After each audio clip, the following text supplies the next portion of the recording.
નમસ્કાર, આપ જોઈ રહ્યા છો વલી સમાચાર અને ઇવનિંગ બુલેટિન સાથે હું છું માસૂમ। સમાચારોની શરૂઆત કરીએ હેડલાઇન્સથી।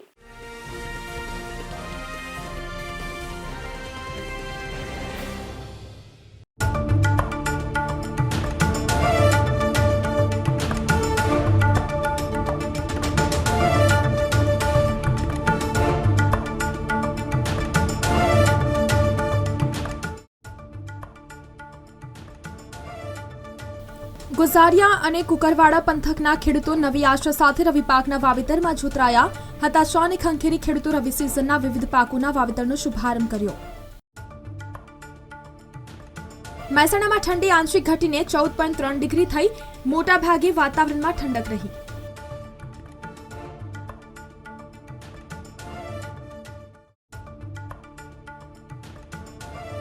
ઉત્તર ગુજરાત તરફ આવતા ઠંડા પવનો અવરોધાશે અને 5 દિવસ માટે ઠંડીનું જોર ઘટશે। આગામી 2 દિવસમાં જ ઠંડીનું જોર 2 થી 3 ડિગ્રી ઘટવાની શક્યતા।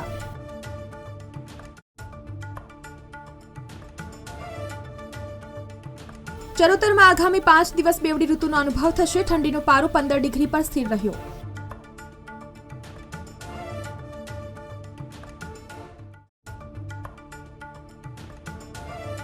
બાર્ડ બિલ્ડિંગો ખાતે 143 બ્લોકમાં આયોજન। આણંદ ખાતે ગૌણ સેવા પસંદગી મંડળની વર્ગ 3ની પરીક્ષા યોજાશે।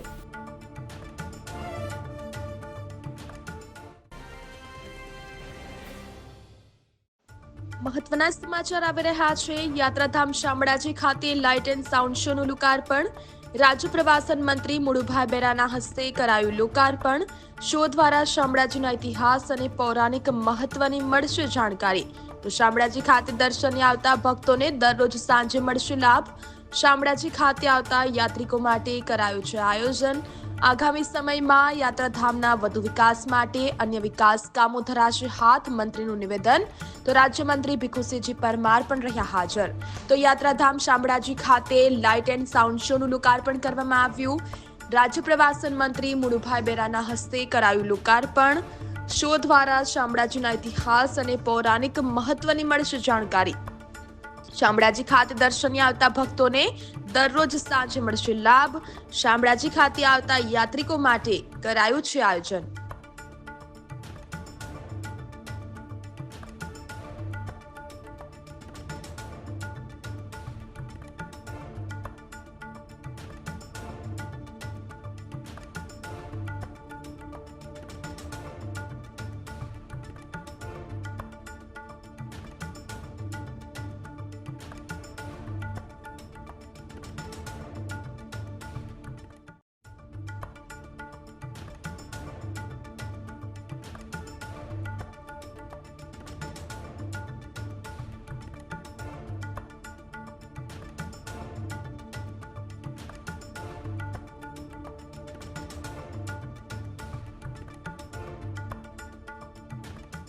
શામળાજી ભગવાનના સાનિધ્યમાં આપણું યાત્રાધામ છે।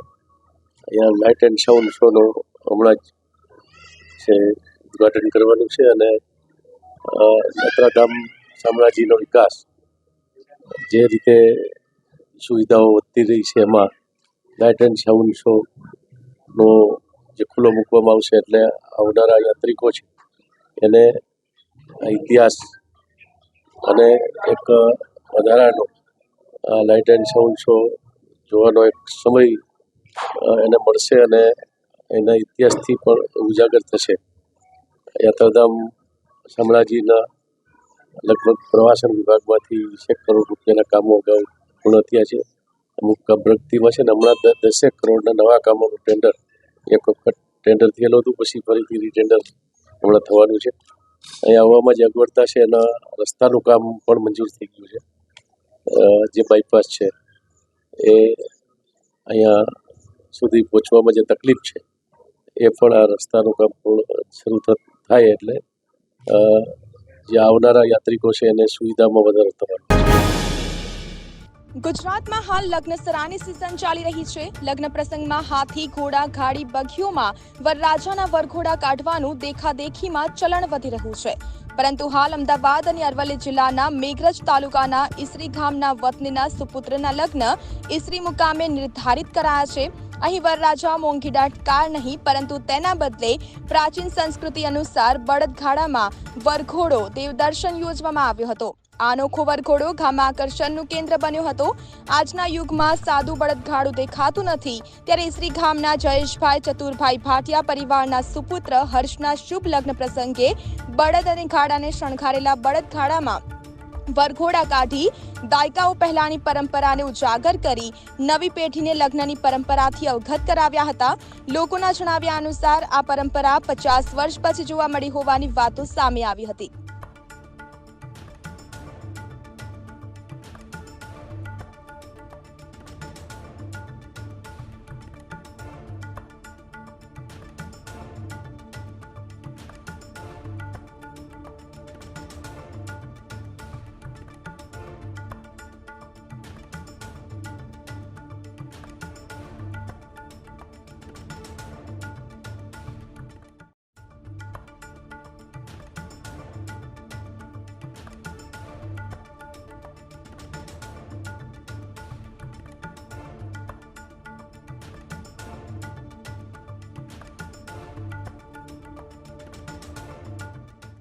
આજે મારા ઘરે દેવ દર્શન કરવા માટે જઈ રહ્યા છીએ. બધા વરઘોડાનું નામ લે છે, વરઘોડા રીતે ડીજેમાં ને એ રીતે નીકળે છે, પણ મારા પપ્પાના વિચારો એવા હતા, મારા પપ્પાની ઈચ્છા એવી હતી કે આપણે જે જૂની રીતો છે, જૂના સંસ્કારો છે એ પાછા લાવીએ.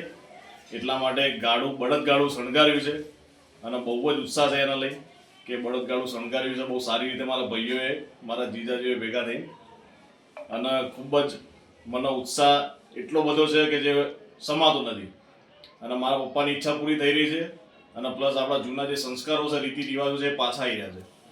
આના આવનાર પેઢીઓને બી હું એમ કહેવા માંગુ છું કે આ વસ્તુ આપણે કરવી જોઈએ અને હું આની સરાહના વધારે કરું છું.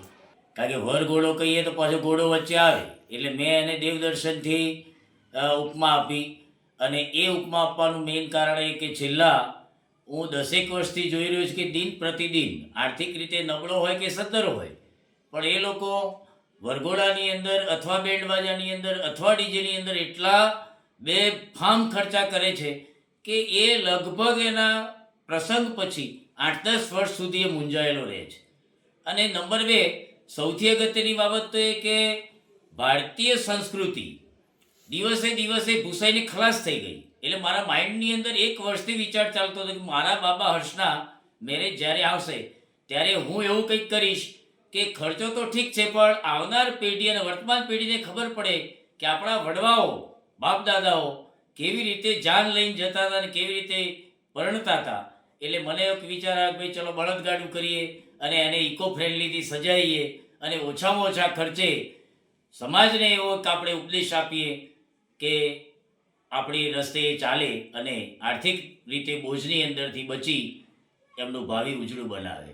અને દેશની તમામ જનતાને અને ગુજરાતની ખાસ જનતાને મારી વિનંતી કે ભાઈ આ રીતે કરો, ખર્ચની અંદરથી તો બચવાનું કંઈક સરસ લાગશે અને કંઈક ટેન્શન વગરનું કામકાજ. ઇકો ફ્રેન્ડલી દેવદર્શન એનું નામ આપો, વરઘોડો કાઢી જ નાખો. વરઘોડો કહો એટલે ઘોડો લાવવો પડે, આપણે એવું કાઢી જ નાખો ઘોડો, તો ડીજેની પણ જરૂર નથી, કશું નહીં. દેશી આપણે પ્રાચીન કાળની અંદર રાવર મિત્રો જે રીતે વગાડતા હતા એ જ મેં ટીમ બોલાવી છે અને ઇકો ફ્રેન્ડલી બળદગાડા દ્વારા હું મારા બાબાના લગ્ન કરવા જઈ રહ્યો છું. ભરૂચ તાલુકામાં 22,418 હેક્ટર વિસ્તારમાં વાવેતર કરવામાં આવ્યું છે. આમ રવિ પાકના વાવેતરમાં ઘઉં 1,178, જુવાર 315, શેરડી 5,708, શાકભાજી 1,426, ઘાસચારો 2,365, તુવેર 18,054, મગ 10,537, મઠિયા 7,000 હેક્ટર વિસ્તારમાં વાવેતર કરવામાં આવ્યું છે.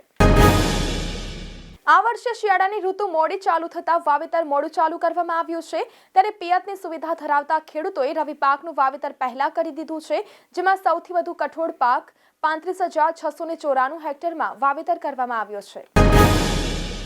ભરૂચ જિલ્લામાં શિયાળાની શરૂઆત થતાં પ્રથમ તબક્કાનું રવિ પાકનું વાવેતર ચાલુ કરી દેવામાં આવ્યું છે ત્યારે 16 નવેમ્બર સુધીમાં 74,508 હેક્ટર વિસ્તારમાં રવિ પાકનું વાવેતર કરવામાં આવ્યું છે જે ગત વર્ષ કરતાં 12 હેક્ટર જેટલું ઓછું છે. ગત વર્ષે 16 નવેમ્બર સુધીમાં 87,000 હેક્ટર વિસ્તારમાં રવિ પાક કરી દેવામાં આવ્યો હતો. ઠંડીની શરૂઆત થતાં હવે નવસારીમાં ક્રમશઃ વિદેશી પક્ષીઓની સંખ્યામાં પણ વધારો થવા લાગ્યો છે. નવસારીના કાંઠાના સુલતાનપુર તેમજ કરાડ તેમજ દાંડી કૃષ્ણપુર સહિતના વિસ્તારોમાં શિયાળાની મોસમમાં અનેક વિદેશી પક્ષીઓ આવે છે.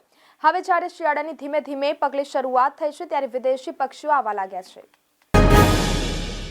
બાગાયતદાર ખેડૂતો માટે 2024-25 અન્વયે સંકલિત બાગાયત વિકાસ કાર્યક્રમ યોજના હેઠળ બાગાયત ખાતાની ચાલુ તથા નવી વિવિધ સહાયલક્ષી યોજનાઓ મંજૂર થયા બાદ સુરેન્દ્રનગર જિલ્લાના બાગાયતદાર ખેડૂતો આઈ ખેડૂત વેબ પોર્ટલમાં ઓનલાઈન અરજી કરી વિવિધ યોજનાઓના લાભ મેળવી શકે તે હેતુસર આઈ ખેડૂત વેબ પોર્ટલ ખુલ્લું મુકાયું છે. હવામાન વિભાગ દ્વારા 2 દિવસ અગાઉ ગુજરાતના લઘુત્તમ તાપમાનમાં વધારો થવાની સંભાવના વ્યક્ત કરવામાં આવી હતી જેને પગલે ધીમે ધીમે રાજ્યભરના જિલ્લાઓનું લઘુત્તમ તાપમાન 1 થી 2 ડિગ્રી સેલ્સિયસ સુધી વધ્યું છે. જામનગરમાં છેલ્લા 24 કલાકમાં લઘુત્તમ તાપમાનમાં 2.5 ડિગ્રીનો વધારો થતા રવિવારે 16.5 ડિગ્રીએ પહોંચતા ઠંડીમાં લોકોએ આંશિક રાહત અનુભવી હતી. વાતાવરણમાં ભેજનું પ્રમાણ ઘટીને 62% થયું હતું. મહત્તમ તાપમાન સતત બીજા દિવસે 30 ડિગ્રીથી ઓછું રહ્યું હતું. ગૌણ સેવા પસંદગી મંડળ દ્વારા લેવામાં આવેલ વર્ગ 3ની ગ્રુપ એ અને ગ્રુપ બી માટેની પરીક્ષામાં ઉત્તીર્ણ થયેલા ઉમેદવારો માટે ગ્રુપ એના ઉમેદવારોની બીજા તબક્કાની પરીક્ષા આણંદ અને વિદ્યાનગર શહેરી વિસ્તારની હાઈસ્કૂલો ખાતે તારીખ 25, 26 અને તારીખ 27 થી 3 દિવસ માટે યોજાશે. ઉત્તર ગુજરાતમાં રવિવારે લઘુત્તમ તાપમાનમાં આંશિક ઘટાડા સાથે ઠંડીનો પારો સતત બીજા દિવસે 15 ડિગ્રીથી નીચે રહ્યો હતો. મહેસાણામાં 14.3 ડિગ્રી ઠંડી નોંધાઈ હતી જેને લઈ મોટાભાગે વાતાવરણમાં ઠંડક રહી હતી. હવામાન વિભાગના ટૂંકા ગાળાના અનુમાન મુજબ અફઘાનિસ્તાનની આસપાસના વિસ્તારોમાં એક વેસ્ટર્ન ડિસ્ટર્બન્સ સાથે સાયક્લોનિક સર્ક્યુલેશન સિસ્ટમ બની છે જેના કારણે ઉત્તર ગુજરાત તરફ આવતા ઠંડા પવનો અવરોધાશે અને 5 દિવસ માટે ઠંડીનું જોર ઘટશે. આગામી 2 દિવસમાં જ ઠંડીનું જોર 2 થી 3 ડિગ્રી ઘટવાની શક્યતાઓ છે. ચરોતરમાં ઠંડીનો માહોલ જામ્યો છે ત્યારે હવામાન વિભાગના સૂત્રોના જણાવ્યા અનુસાર આગામી દિવસોમાં પુનઃ પૂર્વથી દક્ષિણ દિશા તરફના પવનો જોર વધતા લઘુત્તમ તાપમાન 17 ડિગ્રી પહોંચતા ઠંડીમાં રાહત મળશે. ખરીફ સિઝનના વાવેતર બાદ દિવાળી સુધી વરસાદ રહેતા ખેડૂતો વાવેતર કરેલ કપાસ સહિતના પાકોમાં નુકસાની વેઠવી પડી હતી. તેમ છતાં હતાશાને ખંખેરી ખેડૂતો રવિ સિઝનના વિવિધ પાકોના વાવેતરનો શુભારંભ કર્યો છે. શિયાળાના પરિણામ સાથે હવે ધીરે ધીરે ઠંડી પોતાનું જોર પકડી રહી છે.